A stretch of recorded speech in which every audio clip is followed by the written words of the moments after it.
Olá, gente, tudo bem? Eu sou Paulo Mata, jornalista, sócio da RPM Comunicação e apresento o podcast Tanta Gente Legal, que tem o hábito de trazer pessoas com histórias muito boas de vida, histórias profissionais, gente que está compartilhando as suas vivências com todos nós. Hoje não é diferente, eu recebo um convidado muito especial, uma das feras do varejo, uma pessoa que eu conheço há mais de 20 anos e que ao longo desse tempo só fez crescer. Ele hoje é diretor comercial, é o CCO do grupo Ankara Ivanhoe, uma das maiores administradoras de shopping centers do Brasil. 22 shoppings sob administração. E com muito prazer, com muita alegria, eu recebo Antônio Horácio. Antônio Horácio, obrigado por aceitar o convite, meu amigo. Bem-vindo ao Tanta Gente Legal.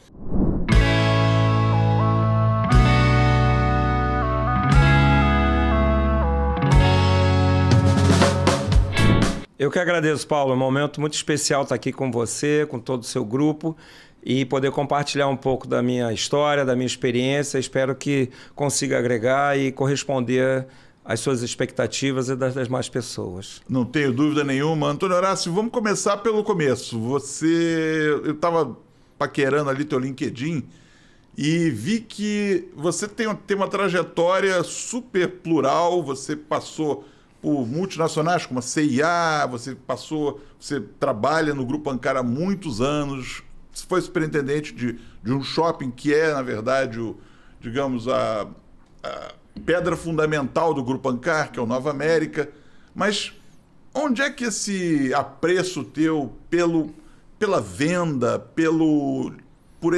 por negociação, onde é que isso começou? Onde é que isso se manifestou primeiro? Eu tenho uma raiz familiar muito interessante, né? Nós somos varejistas desde o início de tudo, então eu entendo que a necessidade também nos fez nos tornarmos cada vez mais ligado a essa coisa do público, do cliente, né? Da transação relacional, do varejo, do comércio. Então eu herdei da minha mãe essa veia comercial muito forte e, diferente do que se fala muito hoje, eu comecei a trabalhar muito cedo, né? Então, sempre ali apoiando nos negócios da minha mãe. Nós tivemos bar, lanchonete, pensão, mini mercado.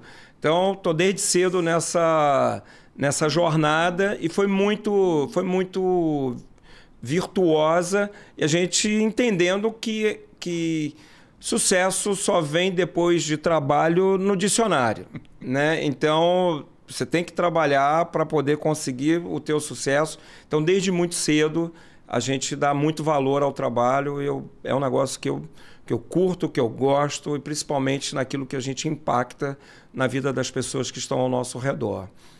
E aí, então, nos negócios da família, então você está falando bares, pensões, quer dizer, você está falando muito de culinária, né, de um trabalho que sua mãe fazia. Qual é o teu primeiro emprego fora da família? Onde é que você começa a trabalhar?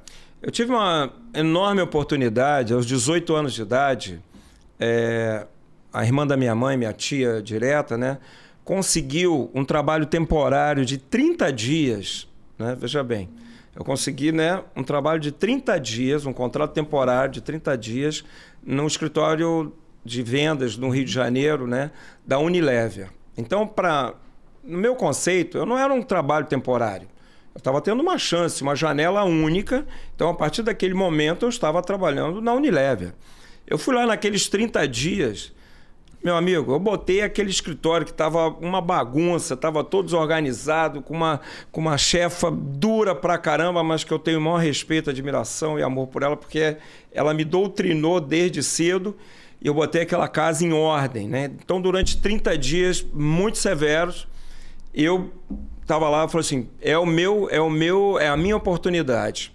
Fim desses 30 dias, contrato temporário, né? Eu era funcionário de uma agência temporária.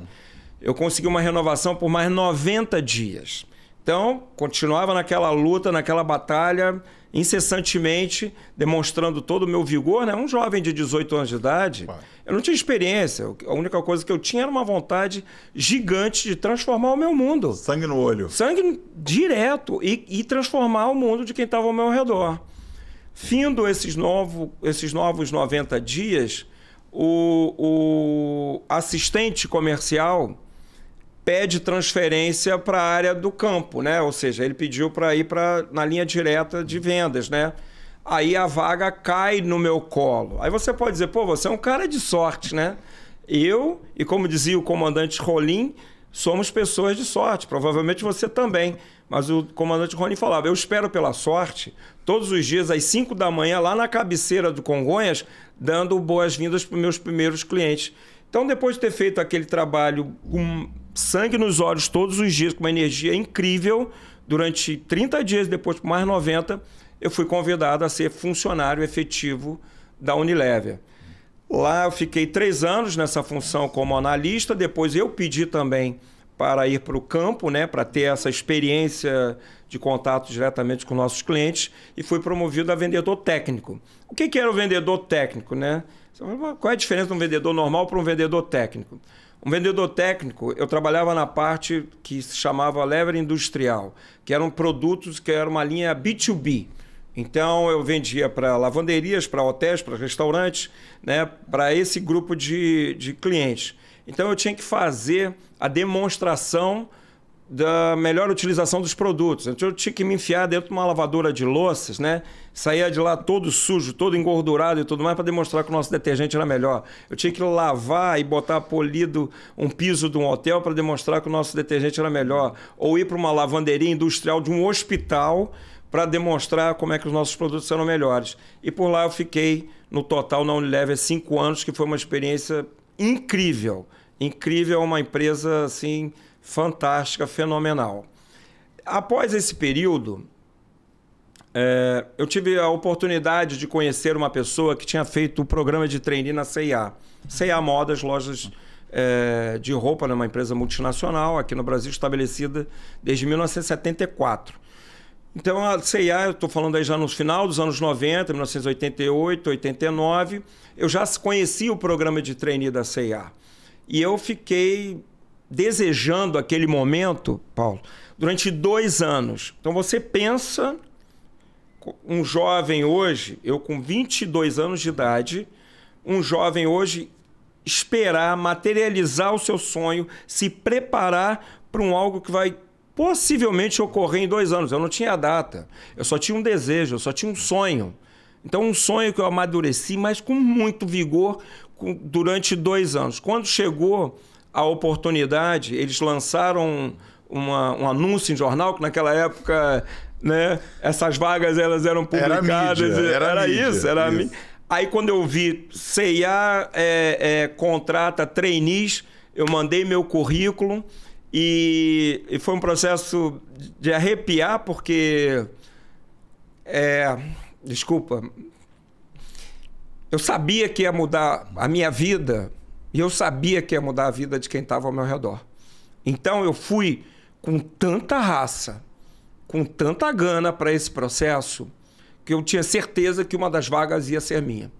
Então você pensa, mesmo você não tendo experiência direta em gestão de lojas, gestão de compras, em roupas, eu estava saindo de uma indústria, né, de vender detergente, vender sabão, vender shampoo para uma indústria de moda, mas eu fui tão determinado. Então você pensa como um entrevistador hoje, como proprietário na sua empresa ou qualquer empresa, quando vem um jovem, mas com tanto brilho, que isso é avassalador. E foi esse impulso que eu fui passando por cada etapa, né? E muito curiosamente, quando eu cheguei na última etapa, né? Depois, né? Fui passando, primeira entrevista com a recrutadora do RH, segunda com o gerente do RH, terceiro com o diretor de recursos humanos, quarto com o diretor de operações, quinto com o vice-presidente financeiro, última entrevista com quem? Com o dono. Como a família é uma família holandesa, então o holandês fazia questão de entrevistar cada candidato a trainee, porque era a continuidade do negócio dele aqui no Brasil. Ele estava aqui no Brasil. Ele operava o Brasil. Normalmente ficavam 2 ou 3 holandeses da família aqui no Brasil, ocupando posições de presidência ou de vice-presidência, né? Então, eles passavam aqui 2, 3, 4 anos, e depois eles iam para outros negócios no mundo. Tem cerca de aproximadamente uns 100 primos que ficam, né? Porque é uma família que já está na 6ª geração, né? Ela foi fundada, CIA é a sigla de Clemente e de Augusto, né? Algo muito simples, lá em 1841, no norte da Holanda. Então hoje estão na 6ª geração e tem 100 primos que ficam compartilhando posições executivas nas empresas da holding ao redor do mundo. A C&A Modas Brasil é uma dessas empresas, então tem esse fluxo aqui. Aí voltando, eu vou para a última entrevista, né? Quer dizer, pênalti final de Copa do Mundo. Aquela coisa, né? Última batida. Eu falei, meu Deus do céu. Mas é óbvio que um jovem com 22 anos de idade, mesmo com todo o brilho, com toda a raça, com toda a gana, ele vai estar nervoso pra caramba. Não, vai estar muito nervoso. Sabendo que é uma coisa que vai mudar a sua vida. Claro. Quem tinha essa certeza? Estava aqui dentro, no coração. Então fui para a entrevista, começo a derrapar na entrevista, você fala, começa a mandar mal, não sei o que, você fala, caramba, eu vou dançar. Eu vou dançar e você fala assim, nós somos, né, os CEOs da nossa empresa, nós somos os capitães do nosso time, né? É o autoempreendedorismo, né? Exato. Então eu falei, como é que eu tomo as rédeas dessa entrevista aqui? E na hora, o nome do holandês era Oscar Brenninkmeijer. Oscar August Marie Brenninkmeijer. Eu falei assim, Oscar, só um minutinho, por favor. Na hora que eu já estava vendo que eu estava dançando, só um minutinho, por favor. Aí ele tomou um susto assim, o que foi, senhor Horácio? Eu falei assim, senhor Oscar, deixa eu falar uma coisa para o senhor. A sua hora vale milhões.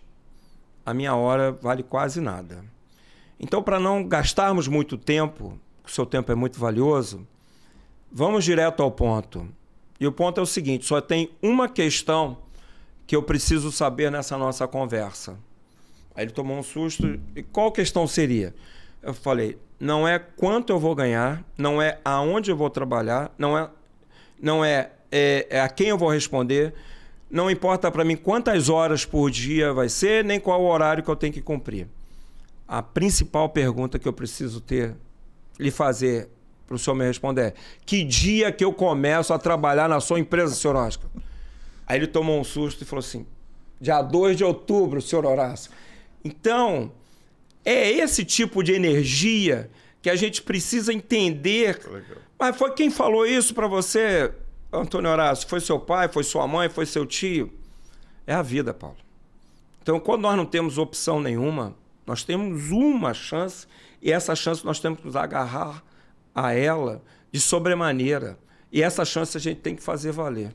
Claro. E eu fiquei 14 anos na CIA, fiz toda a carreira executiva lá, foi uma trajetória bacanérrima, eu tenho uma gratidão pelos holandeses, uma gratidão pela essa companhia e por todos os meus colegas que fizeram parte da minha vida, porque foi um crescimento pessoal, profissional, que sem dúvida foi extremamente relevante para eu chegar e construir outros degraus, outros andares da minha jornada. Mas neste ponto, o mais importante que eu gostaria de deixar como mensagem é o brilho nos olhos. Foi aquele contrato de 30 dias, porque hoje, às vezes, o jovem se depara com uma situação dessa, ele já quer a coisa pronta. O estagiário que acha que vai ser diretor em 6 meses. O que você faz por mim, não o que eu faço por você. Né? Gente, não é assim. Tudo bem que a dinâmica do mundo hoje é outra. Claro. Eu entendo isso, eu aceito isso. Não dá mais para olhar e falar, olha, daqui a 10 anos você vai ser promovido a gerente. Esse tempo nós não temos mais. Claro. A dinâmica é outra e tudo é mais acelerado mesmo. Mas também nós precisamos entender, assim como na natureza, todas as questões ela tem um tempo certo de amadurecimento. Se o tempo ultrapassar, a fruta madura demais não tem o sabor desejado. Mas a verde também não tem. Não é propícia para... É isso. Sim. Então, a energia de pegar a mesma coisa que possa parecer menos relevante e o brilho, né, aquela coisa, a garra que você está transmitindo na hora para o seu entrevistador. Cara, quem não quer contratar uma pessoa com essa energia? Mesmo que não tenha experiência. Naquela hora eu não estou contratando um executivo que vai resolver um problema. Eu estou contratando uma pessoa que vai ser o meu gerente pós um período de treinamento e que vai brilhar com as cores da minha companhia. Isso foi fundamental nesses 2 momentos e gostaria de ressaltá-los. E você pegou um período muito rico da CIA, né?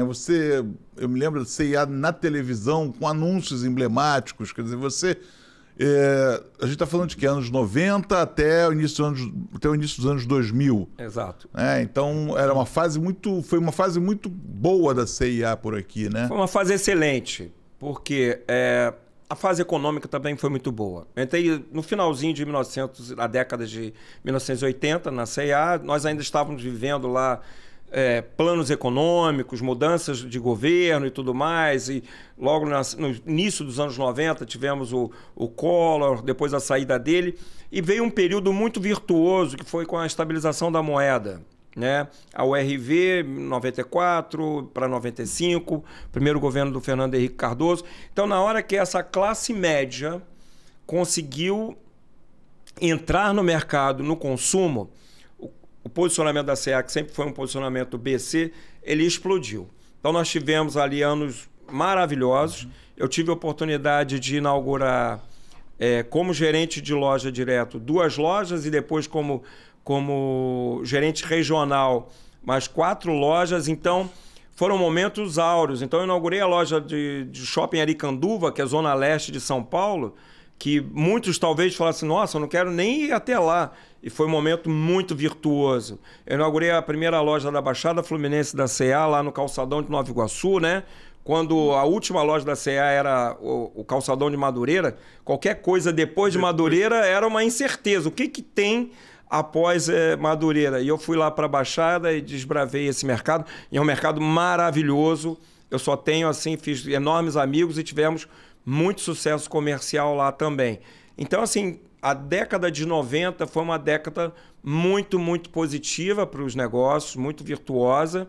E lá na CEA eu permaneci até o ano de 2003, né? O início da década dos anos 2000. Então foi um período muito bacana, muito legal. Agora, uma pergunta que não pode faltar mudou a tua vida, como você imaginava? Significativamente. O que é que você percebe como marcos dessa tua mudança, né? Vamos botar na faixa etária, você tinha 20 e alguns. 22. Sai de lá com 30 e tantos, quase 40, né? Quer dizer, o teu amadurecimento pessoal foi nesse período. O que aconteceu de mais emblemático para você poder dizer que mudou a tua vida? Bem, eu poderia falar que mudou a minha vida financeiramente, como foi, mas não foi esse o maior aspecto. O maior aspecto foi o entendimento das relações humanas. Então, você liderar uma loja que tinha 200, 300 funcionários, você passa a entender mais de gente, e de gente de classe B, C, D, muitos jovens, muitas pessoas entrando com 17, 18, 19 anos de idade, pessoas também numa outra etapa da vida, já com 30, 35, 40 anos. Como é que você fazia essa composição desse mix? Então foi uma coisa, uma oportunidade que eu tive de conhecer um pouco mais de relações humanas, né? De liderança pelo exemplo, de estar lá com as pessoas juntamente no ponto de caixa, no provador, no crediário, na porta da loja, descendo roupas no braço, compartilhando lanche na cantina, comendo com as pessoas.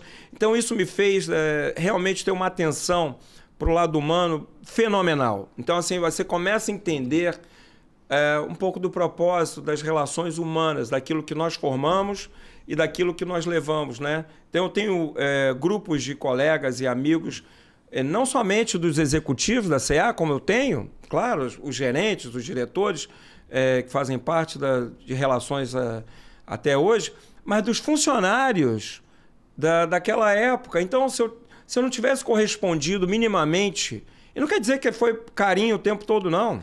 Foi alguns puxões de orelha também, mas se eu não tivesse vivido isso intensamente com eles lá, as pessoas não me convidariam até hoje para aniversário, casamento, batizado, ou mesmo para tomarmos um chopp juntos. Então, essas relações, permanecem 30 anos depois, sem nenhuma necessidade, que eu quero dizer, eu não sou mais líder deles, eu não tenho relações pessoais com ninguém. Então, assim, eu sou convidado porque realmente formamos, sim, uma coalizão muito importante de time, né? Que a gente costuma dizer, jogador ganha jogo, time ganha campeonato. E nós ganhamos vários campeonatos sucessivos, porque só assim a gente conseguiu atingir os objetivos financeiros da empresa, os objetivos de crescimento de cada um.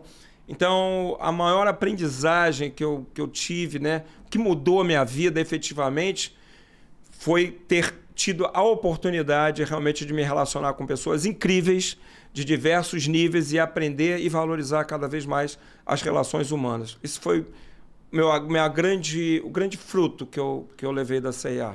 E é legal porque você tem várias graduações acadêmicas, né? Você tem uma série de cursos que você faz e fez ao longo da vida, mas você está trazendo aqui digamos, uma faculdade informal de psicologia ou sociologia ou antropologia. Quer dizer, que só tem quem lida com gente, quem está na rua, quem está no front, quem não diferencia, quem não estabelece preconceitos com relação às pessoas, né? Que eu acho que é algo que o varejo entrega muito, né? Quer dizer, você se sente hoje, esse tempo, antes da gente chegar na tua fase atual, mas esse tempo te preparou melhor como pessoa? Você entende melhor as pessoas a partir dessa tua convivência umbilical com gente de todos os tipos? Com certeza. O curioso eu sou um misto de exatas com humanas, né? Eu fiz um pouco de engenharia e física, então isso me deu uma habilidade numérica bem interessante, mas aonde eu me encontrei, de fato, foi nas ciências humanas. Então depois eu fiz administração de empresas, fiz MBA também nessa área e, por último, mestrado em liderança. Então, assim, todos os outros cursos na academia foram voltados para isso. Ainda vou fazer psicologia. E quem sabe um doutorado também tá na minha lista de desejos esse aperfeiçoamento. Mas, acima de tudo, nós precisamos entender que, seja numa Embraer, que fabrica aviões, ou na Shell, que trabalha com combustíveis, ou numa empresa de varejo, se você não tem que entender nem de aviões, nem combustíveis, nem de roupa ou qualquer outro produto. Você precisa entender de gente. Você precisa entender de relações humanas, sabe? Porque é por isso que você vai ser lembrado, é por essas relações, pelas sementes que você vai colocando ao longo da sua jornada, e elas vão germinando. Não tem nada mais satisfatório do que um líder, do que você entender e valorizar um liderado e vê-lo crescer. E você depois falar, olha, eu pude contribuir para o crescimento desse indivíduo, pude contribuir para o crescimento desse profissional. Então, se você não entende de gente, como diz muito sabiamente o meu colega, e admiro muito o Pedro Janot, você não entende de nada. Você precisa, acima de tudo, saber falar, olha, eu preciso entender de gente. Se aprofunde com isso, se aprofunde nas relações, entendendo que nós, seres humanos, há 200 mil anos, vamos dizer, nós nunca deixamos de ser tribais e emocionais. Então, quando falo que somos tribais, nós sabemos que juntos somos mais fortes. O ser humano ele é muito frágil, e um indivíduo isolado ele é muito frágil, mesmo nos dias atuais. Então, quando nós formamos vilas, formamos cidades, formamos estados, formamos países ou blocos econômicos, nós nos tornamos mais fortes. E outra coisa que vem conjuntamente, nunca deixamos de ser seres emocionais.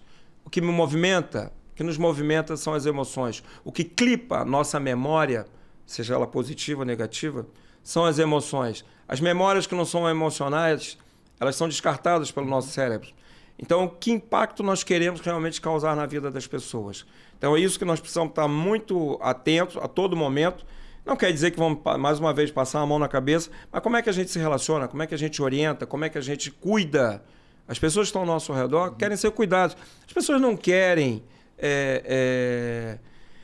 elas não querem subsídio.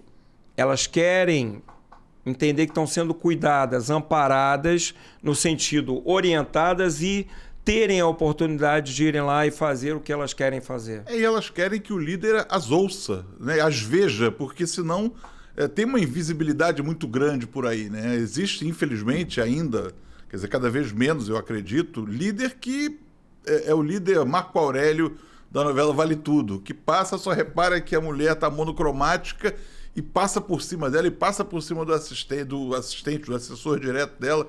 Agora, as pessoas, eu acredito muito nisso, as pessoas querem que você pergunte como elas estão e ouça a resposta que elas têm a dar. E aí você, como um líder, né, eu imagino 200 pessoas numa loja, quer dizer, a gente agora vai para, digamos, uma nova fase da tua vida, e aí eu pergunto, você chegou ao Grupo Ancar, ao Nova América, a partir da tua experiência CIA? Como é que se dá essa fase nova aí?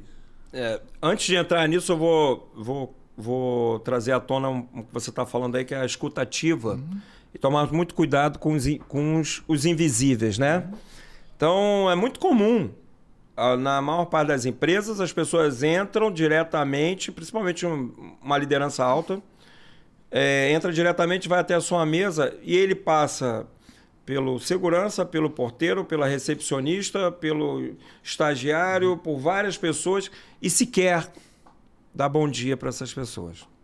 Então eu convido a todos a fazerem um experimento social. Primeiro, faça essa jornada toda sem sequer dar bom dia. Segundo, faz essa jornada toda dando bom dia para cada um. E terceiro, como você falou muito bem, Paulo, faça essa jornada chamando a pessoa pelo nome e genuinamente perguntando para cada um como você está. E se a pessoa quiser falar como ela está, ofereça a ela genuinamente, mais uma vez, 2, 3 minutos, 5 minutos para ouvir. Tenho certeza que isso vai ser extremamente impactante na vida das pessoas.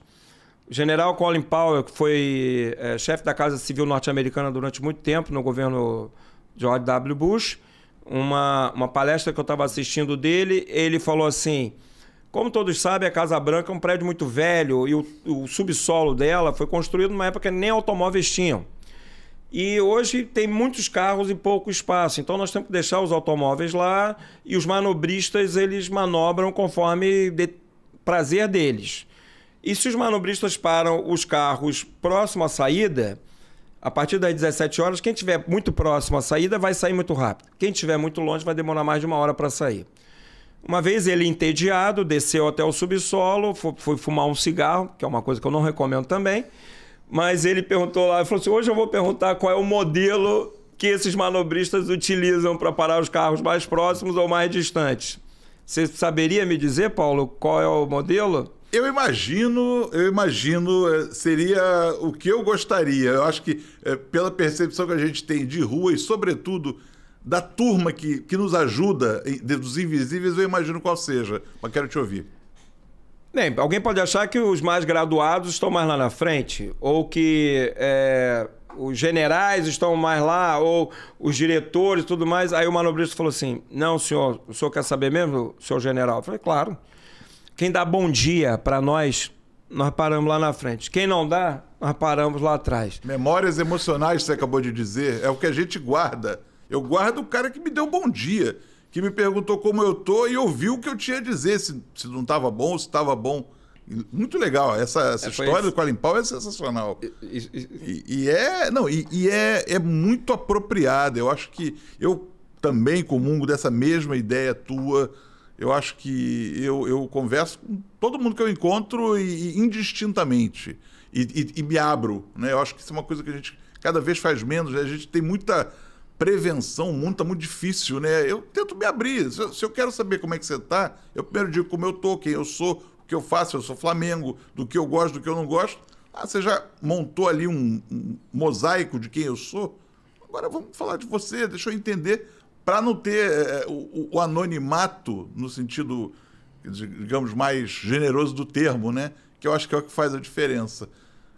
Chega na Ancar, como é que você faz isso? Eu saí em abril de 2003, eu estava aproximadamente 37 anos de idade, né? Então, e com 14 anos de empresa, né? Com mais 5 de Unilever, já estava com 19 anos de trajetória Então eu estava muito velho para dizer que estava novo e muito novo para dizer que estava velho. Então eu falei, eu preciso dar uma reviravolta aqui na minha vida. É óbvio que eu estava passando por um momento propício a isso. Por que propício? Eu tinha uma boa experiência, tinha alguma reserva financeira, eu não tinha filhos, eu não estava casado, eu não tinha hipoteca. Então, assim, a conjuntura me permitiu tomar a decisão de fazer um movimento de carreira que me fosse benéfico. Mas você já tinha alguma coisa no radar? Não, não tinha. Então, mas eu precisei movimentar, né, aquelas coisas, mais uma vez, de você ser o piloto da sua própria aeronave. Eu preciso movimentar isso e, assim, também ter a percepção de um ciclo tinha se encerrado de forma maravilhosa, mas, enfim, eu já não pertencia mais àquele ambiente, eu precisava me movimentar. Eu saí de lá, fui fazer mais um curso lá na Universidade de Ohio, lá no interior dos Estados Unidos, e um pouquinho antes de eu ir, tinha um headhunter que tinha me convidado para fazer uma entrevista na Brasif Duty Free, diretamente com o dono, Dr. Jonas. Aí é um cara incrível, um empreendedor maravilhoso, nossa, que sujeito bacana. Muito enérgico, muito firme, mas... Aí eu falei, tudo bem, eu estou indo fazer um curso, quando eu voltar, eu vou lá conversar com ele. E ele falou assim, olha, mas a primeira entrevista é direto com o dono, o que não é uma coisa comum, né? Normalmente você tem alguns estágios preliminares e falar direto com o dono. Eu falei, opa, vou fazer o seguinte, já que eu tenho uma viagem internacional marcada, eu vou aproveitar e vou estudar esse negócio de duty free dessa empresa até não poder mais. Então, como assim? Eu já estava com a minha viagem pronta. Eu cheguei no aeroporto 5 horas antes do voo, nem precisava tanto naquela época, mas eu cheguei, eu comprei no Duty Free de saída, eu estudei o Duty Free todo, etc., a precificação, fiquei anotando os preços, tentando entender qual que era o posicionamento deles, etc., como é que era a relação com o cliente na hora que você estava no embarque, as preocupações das pessoas que estavam embarcando, o tempo que elas se disponibilizavam para aquela compra e tudo mais. Eu fui para os Estados Unidos, quando cheguei lá fui tentar entender a dinâmica de preços e de valor dos mesmos produtos que tinha, qual era a oferta que tinha lá, qual era a oferta que tinha cá. Resumidamente, quando eu voltei, eu tinha que saber mais da empresa dele do que ele mesmo, né? Esse foi o meu objetivo. Então, aquela coisa, não me chama para um negócio que eu vou me preparar muito bem para esse negócio. E eu fui para a entrevista com ele, e foi uma entrevista muito bacana. E no decorrer da entrevista, ele disse para mim, senhor Horácio, eu tenho 2 notícias para lhe dar. Uma é boa e a outra nem tanto. Aí ele falou, qual que o senhor quer primeiro? Eu falei, a que não é boa. Ele falou assim, o senhor não é o perfil da vaga que eu tenho. Eu falei, então qual é a boa? Eu gostei tanto da nossa conversa que eu vou lhe contratar para uma outra posição aqui que eu já imagino que o senhor possa contribuir para a minha empresa. Então, assim, foi muito bacana. Foi muito legal, fui muito bem recebido lá, foi uma experiência muito bacana, porque eu saio da CIA, que trabalhava com moda, para um mercado mais democrático, e vou para um sistema de mercado internacional, de duty free, com marcas de luxo e tudo mais. Então, foi bacana ter esse contraponto. Porém, uma coisa que estava muito no meu radar, estou falando aí final de ano 2003 para início do ano 2004, estava começando a ter uma consolidação no mercado de shopping centers. E estava muito claro para mim que o prime place do varejo era shopping center. Cara, mas por que você tinha essa visão?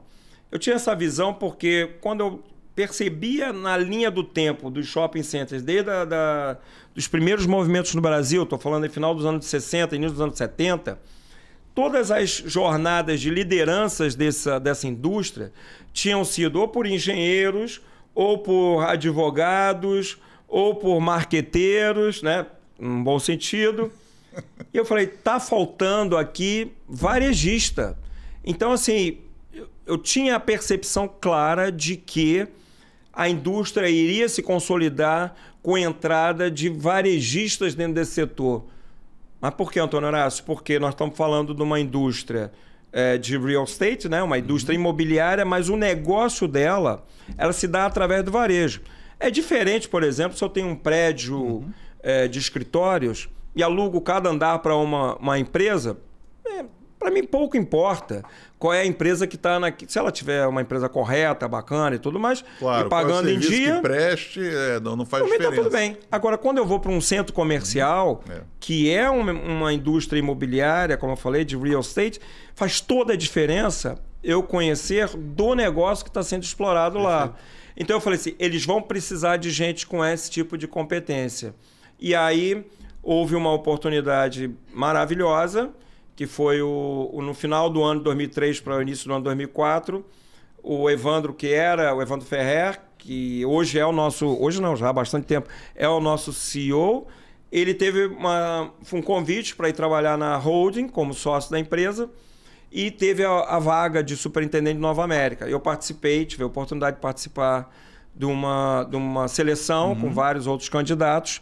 E aí também pelas relações feitas, pelas competências adquiridas e etc., pelas habilidades demonstradas, eu fui convidado no início do ano para ser superintendente do Nova América, mesmo não tendo experiência como superintendente de shopping. Eu acho que também cabe aqui, né, Antônio Horácio, um par de parênteses para contextualizar um pouco o que é o Nova América. Nova América é um empreendimento que é o primeiro empreendimento tocado pelo Sérgio Carvalho, que foi um dos pioneiros desse movimento de shopping centers, junto com o Zé Isaac Pérez. Zé Isaac Pérez, talvez até um pouco depois dele, Pierotti, a gente tem alguns nomes aí que fizeram a história do varejo, dos shopping centers, e a família, os Carvalho, tinham o Nova América sempre como um filho. Os projetos sociais deles, Cruzada do Menor, tudo começou por lá, né? E o desafio que você abraçou era enorme, porque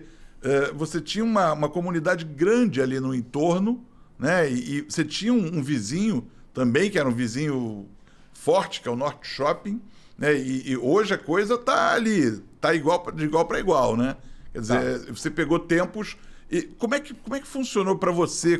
Quando você foi selecionado? Quer dizer, você foi superintendente lá. Quais foram os desafios maiores que você enfrentou? Você já havia passado por diferentes etapas aí desse processo de varejo.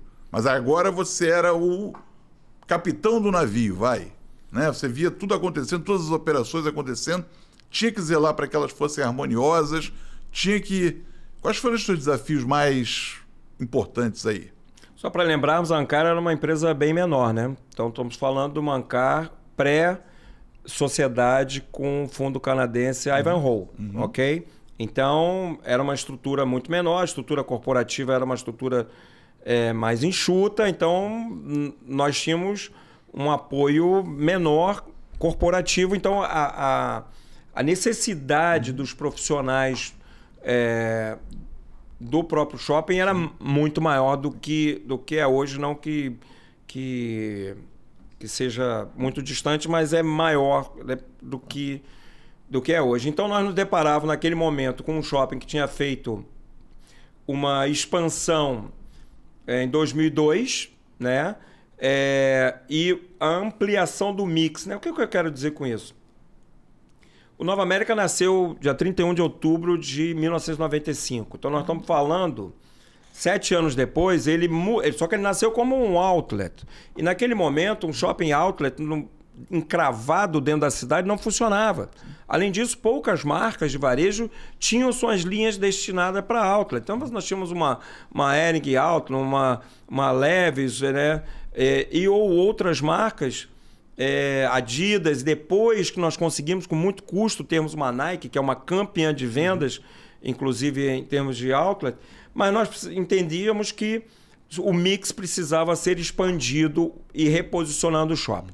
Então eu pego o shopping no momento que isso está ocorrendo e botava minha pastinha, né, que eu chamo assim, minha pastinha embaixo do braço, e vamos para o mercado buscarmos essas conversas, essas aberturas com os varejistas, né? Trazendo o quê? Uma carga bastante significativa de varejo, então eu não sentava do outro lado da mesa.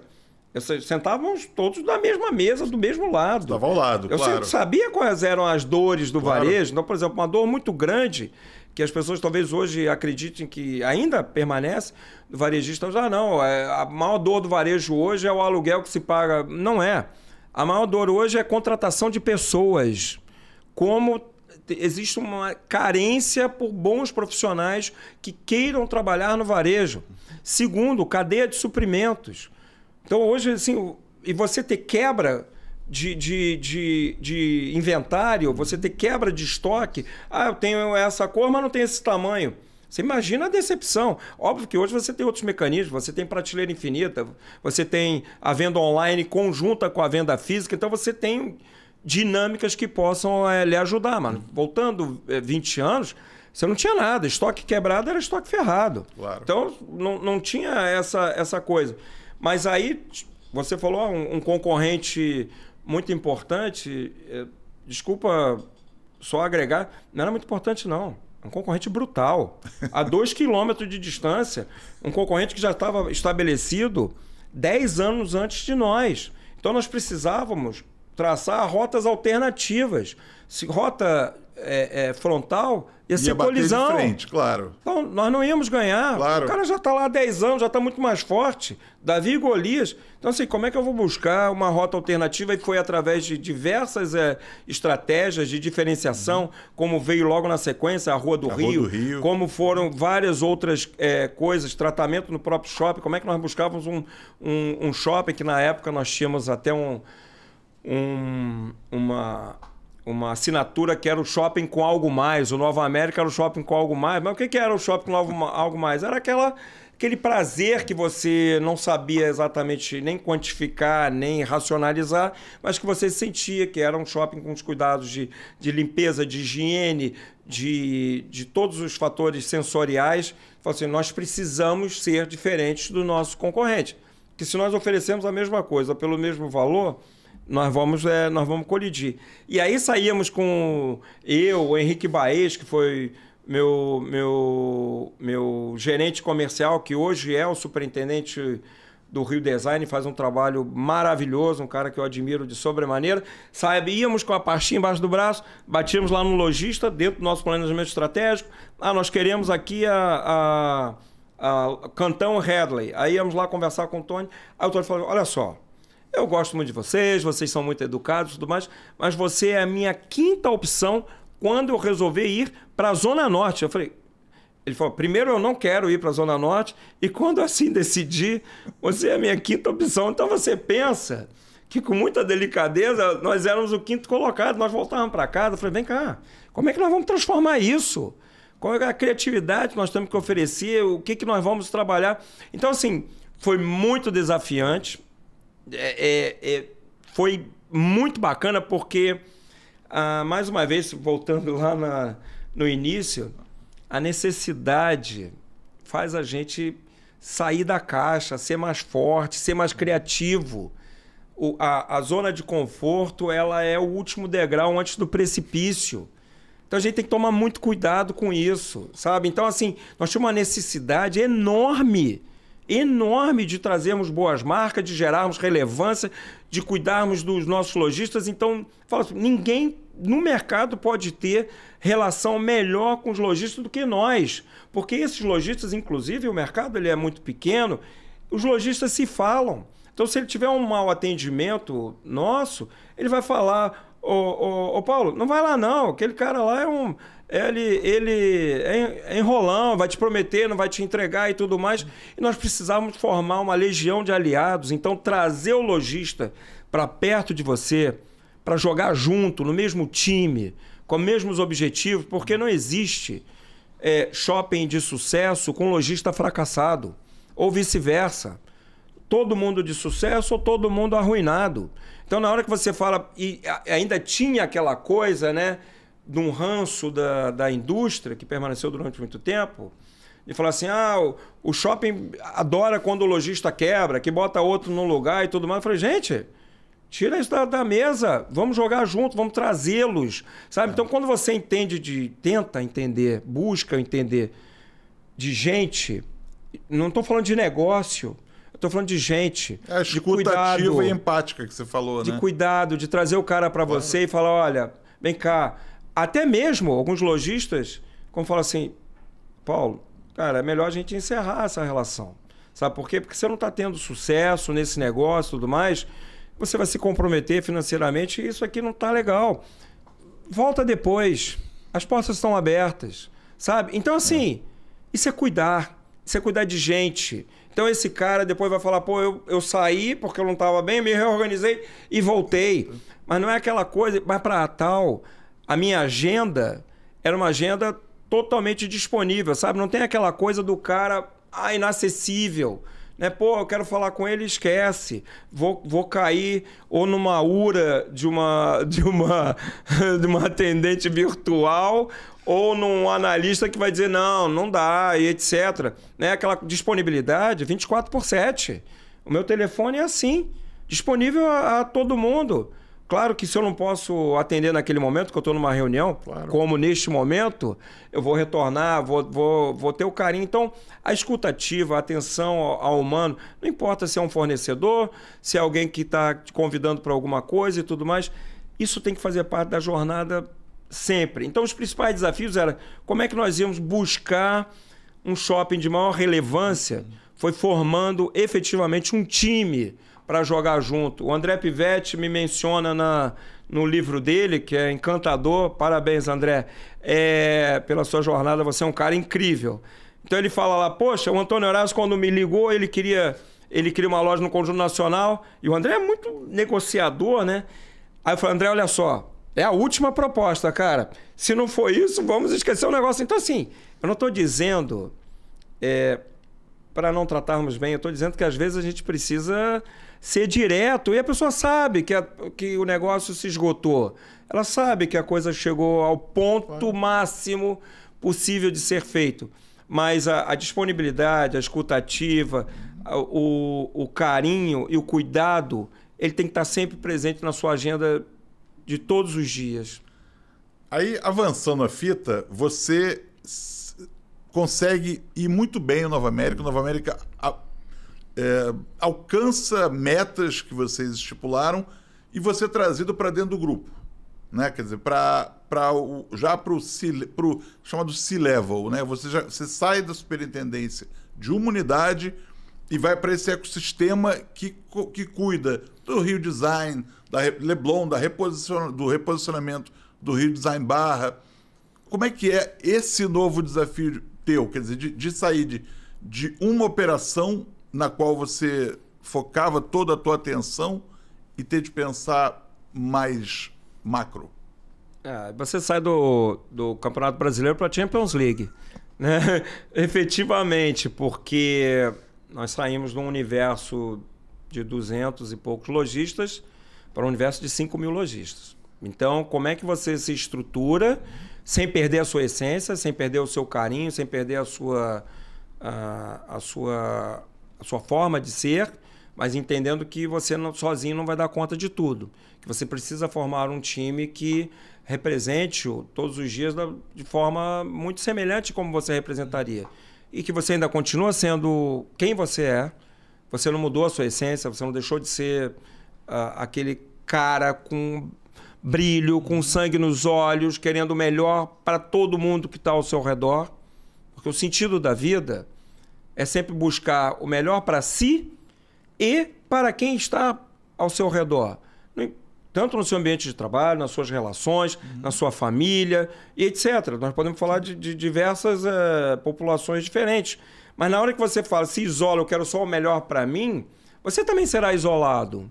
Então, sem perder tudo isso, só que agora numa amplitude muito maior, e aí nós estamos falando da própria Ancar fazendo uma parceria muito virtuosa com o grupo canadense Ivanhoe, e isso trouxe a nós um vigor de uma estrutura de capital enorme e nos deu acesso a uma expansão muito boa, muito rápida, ao ponto que hoje nós temos 22 ativos sob nossa gestão no Brasil inteiro. Então, e sem deixar de ser quem nós éramos, porque isso é uma essência...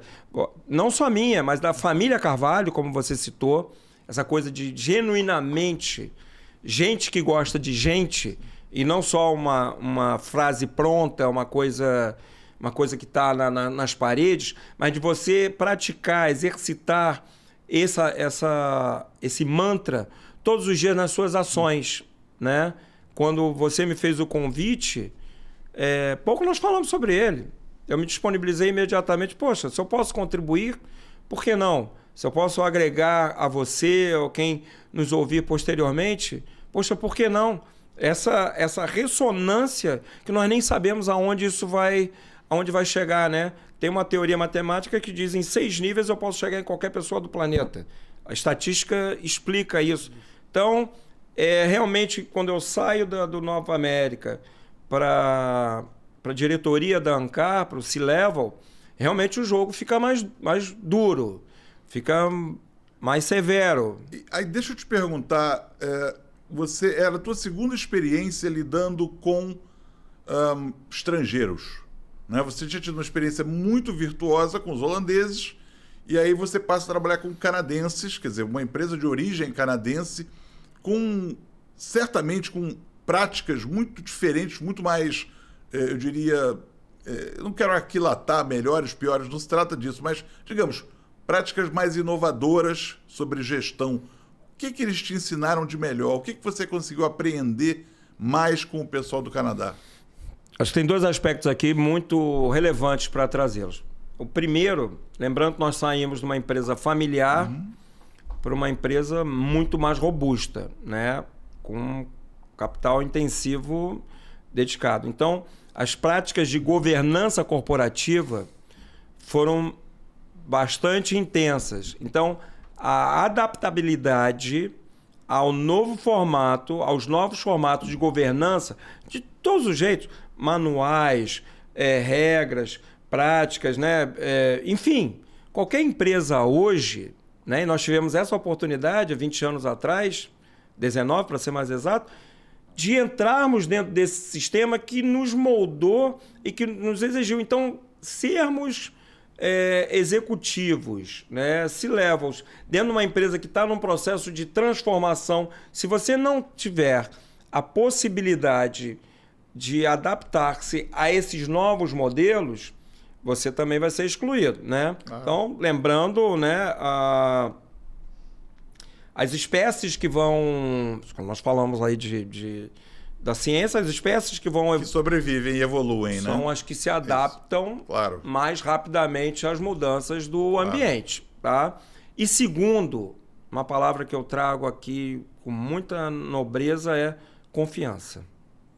Porque nós não podemos acreditar que uma empresa com sede, matriz lá no Canadá, faz uma parceria de valores muito elevados com sócios brasileiros, se nós não garantirmos a relação de confiança todos os dias para eles. Então, esse tipo de coisa, e confiança, é algo que você demora para conquistar, porém você pode perdê-la muito rapidamente. Confiança como, Horácio? Confiança, por exemplo, no desenvolvimento de uma peça orçamentária, né? Ele não pode ser nem subestimado, nem superestimado. Mas com tudo aquilo que nós conhecemos, como é que eu faço uma peça orçamentária e tenho todas as práticas para chegar naqueles objetivos, né? Não é ficar folgado para eu poder, vou ganhar um bônus maior ou qualquer coisa que o seja. Mas de falar, poxa, como o retorno do capital que foi investido, ele está ocorrendo. Tanto é que a parceria só aumentou ao longo do tempo. Ela não reduziu. Então, essas relações, a confiança que foi devolvida, que foi germinada em toda a relação, ela foi fundamental para nós chegarmos até hoje onde nós estamos. Então, eu traria esses 2 critérios, esses 2 pontos, a nossa capacidade de adaptação, adaptabilidade e uma relação de confiança extrema. E relação que pressupõe, inclusive, como você diz, na mudança para a governança corporativa, a saída desse C-level dos até então proprietários, né? Quer dizer, a família vai para o conselho, né? Quer dizer, os filhos vão para o conselho. Sérgio, infelizmente, nos deixa. Mariana também deixa a empresa para tocar os negócios dela no varejo.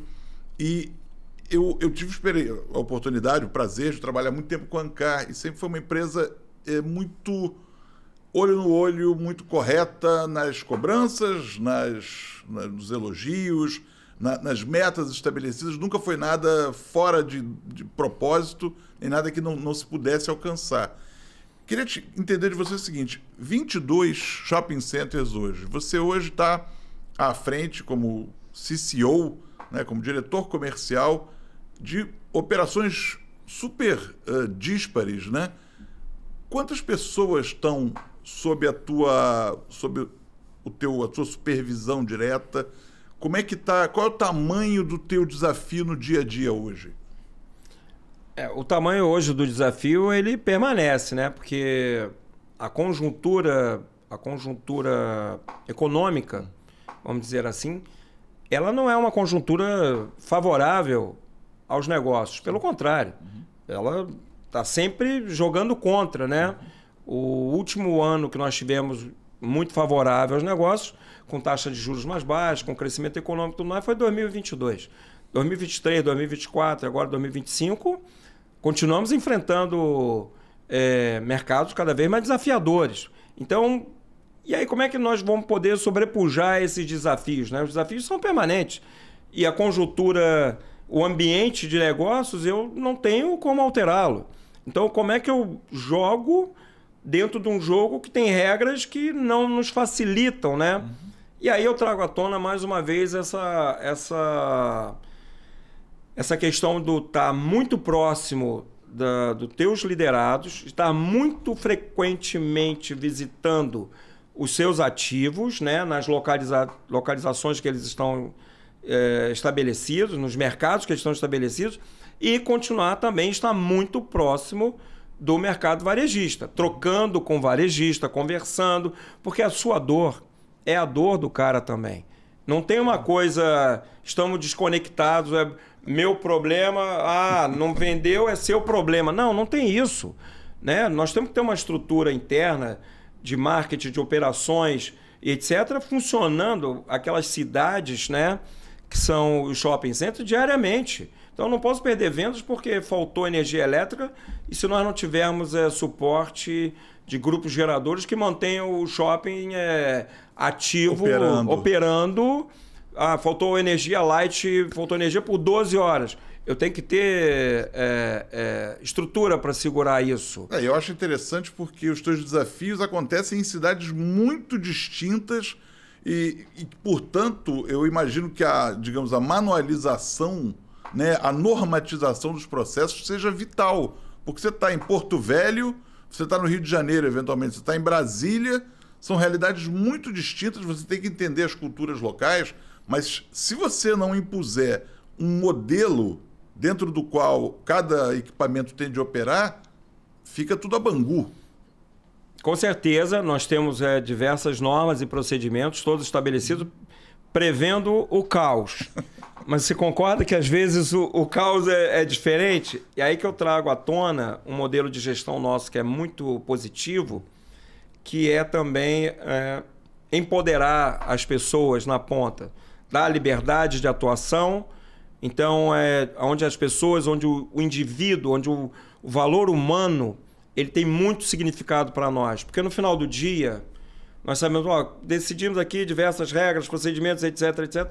Tudo bem, mas ainda assim tem uma componente que é uma habilidade que se foi explorada e transformou em competência, que a pessoa pode falar, minha contribuição aqui pode ser diferente. Nós temos casos fantásticos, né? Desde shoppings menores ou de shoppings maiores.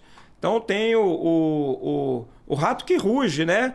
Então tem um shopping de pequeno porte, mas tem lá um modelo de gestão, sabe? Aquela coisa, né? Voltando lá na nossa história, estava agarrado, mordendo o pé da mesa, vibrando com cada conquista, com cada contrato de quiosque que é assinado. Isso faz toda a diferença. Essa energia, essa coisa do valor humano, porque no final do dia nós estamos falando de gente.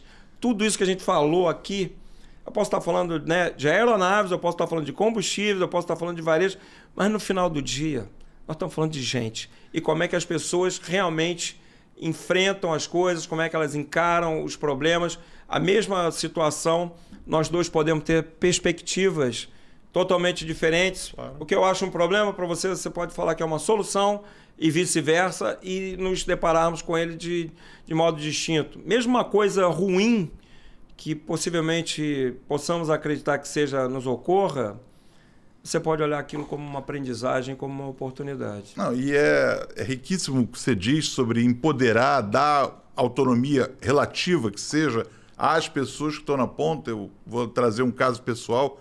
Eu fui vendedor de loja antes de começar, ainda na faculdade. Eu trabalhei na Richards, que era o meu sonho, porque era a roupa que eu usava e dizer, poxa, é mais ou menos aquela brincadeira, eu ainda vou me pagar para isso? Quer dizer, vou poder tirar roupa com desconto, ainda vou ganhar? Pois é. E uma vez, eu não esqueço, você mencionou o Pedro Janot, que passou por lá, teve uma trajetória maravilhosa lá, Dico, Tostes, Fred, Luz, umas pessoas importantíssimas nesse meio. E o Ricardo disse uma vez para nós, vendedores, eu trabalhava na loja da Maria Quitéria, em Ipanema, e ele falou o seguinte, 2 coisas. Uma, vocês não precisam levar desaforo para casa. Não é se o sujeito vier aqui tratar vocês mal, vocês têm absoluto direito de, dentro de parâmetros de razoabilidade, retrucar e não abaixar a cabeça. Eu não estou determinando que vocês façam isso. E a segunda coisa, se alguém chegar e dizer, eu sou amigo do Ricardo e pedir qualquer vantagem, saibam que isso é mentira. Eu não autorizo ninguém a fazer. Então ele nos deu, eu era garoto, assim, imagina, como você quando começou, ele nos deu uma segurança, não absolutamente de partir para cima, para dentro de quem fosse, mas de entender o seguinte, nós somos visíveis, foi outra coisa que nós falamos, né? A invisibilidade, ele poderia lidar com os vendedores como, não, eu estou vendo vocês e vocês precisam ser respeitados. Então, eu acho que isso que vocês fazem, essa decisão de governança, de dizer, aponta, você sabe melhor do que ninguém como o teu calo está doendo.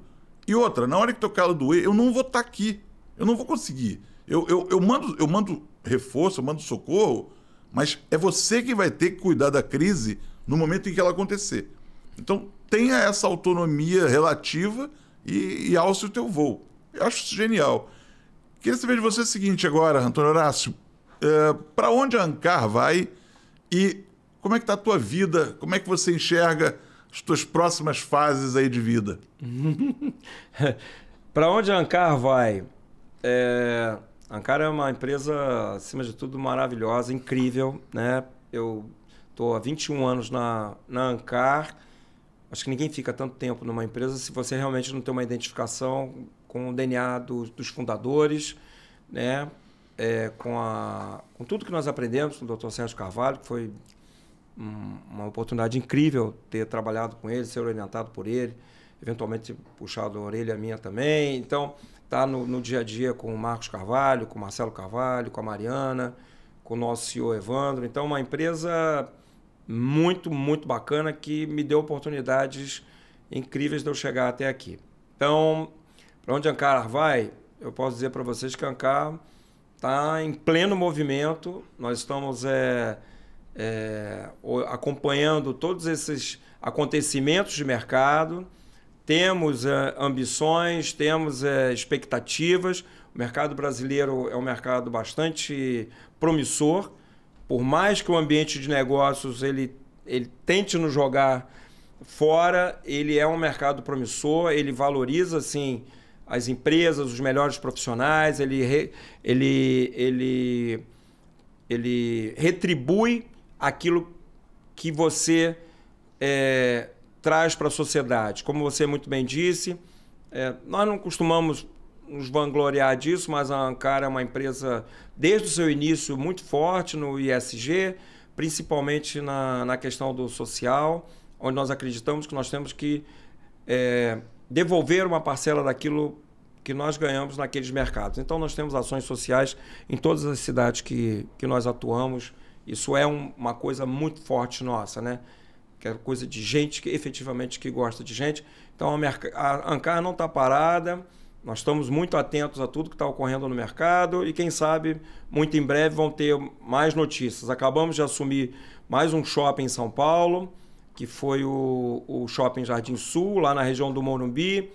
é um shopping já bastante reconhecido pela população lá local, e nós vamos fazer um trabalho bem bacana nele, e em breve teremos notícias a respeito dele, assim como estamos acompanhando outras oportunidades no mercado. Agora, falando um pouco do Antônio Horácio, o Antônio Horácio também não para, né? Então, eu tô sempre buscando mais aperfeiçoamentos no campo da academia, né? Aperfeiçoamentos, estou buscando maiores instruções, outros cursos, estou sempre muito atento.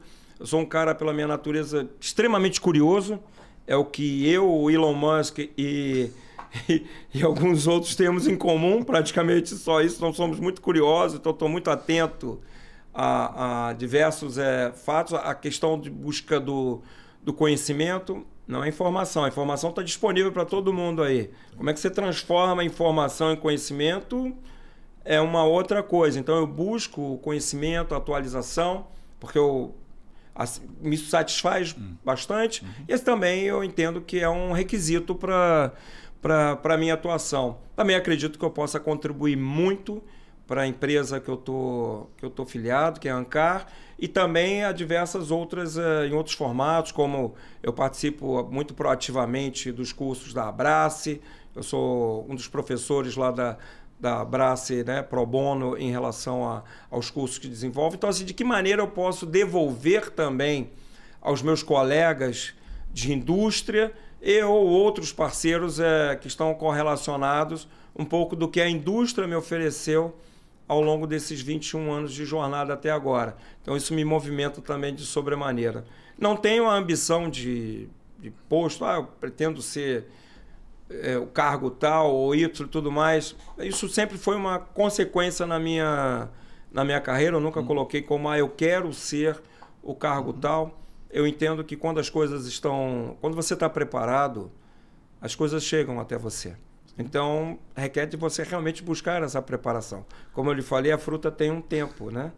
Então, deixa passar o tempo, nem tempo de menos, nem tempo de mais. Tempo então, rei. É isso. Agora, com esse sangue no olho que você conserva depois de tantas jornadas, futuro, você se vê aposentado, se vê em conselho, se vê como consultor, usando todo esse cabedal de informações que você acumulou com o tempo?